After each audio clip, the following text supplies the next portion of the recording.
అందరు కలిసి ఈరోజు హనుమాన్ విగ్రహం కూడా చూస్తే చాలా సంతోషం అనిపిస్తుంది. చాలా మంచి మూర్తి.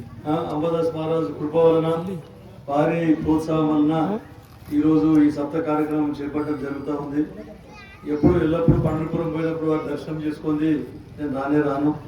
కాకపోతే మీరు ఇంత మంచి భజన చేస్తుండ్రి, దాంట్లో మేము అంతరాయం కలిగించినందుకు మీకు అందరికి క్షమించాలని చెప్పేసి కోరుతా ఉన్నా.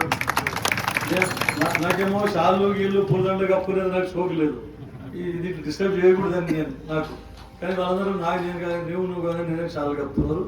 అందుకే నేను ఎప్పుడు చెప్తా వద్దప్ప మనం కార్యక్రమం నడిచేటప్పుడు ఎప్పుడు కూడా అంతరాయం కలిగివద్దు, దర్శనం చేసుకొని పోదామని చెప్తే కూడా వినకుండా క్షమించగలరు. మీకు భజనకు అంతరాయం కలిగినందుకు మీ ఆశీర్వాదం ఎల్లప్పుడు మా నారాయణ ఖేడ్ ప్రజల మీద అందరి మీద ఉండాలి, పంటలు సుభిక్షంగా పండాలి, అందరూ సుఖశాంతులతోని అందరు ఆయురాగ్య ఐశ్వర్యాలతో ఉండాలని చెప్పేసి ఆ భగవంతుడు ఆశీర్వాదించే విధంగా మీరు చూడాలని చెప్పేసి కోరుకుంటూ ముగిస్తా ఉన్నాను. ధన్యవాదాలు అందరికీ.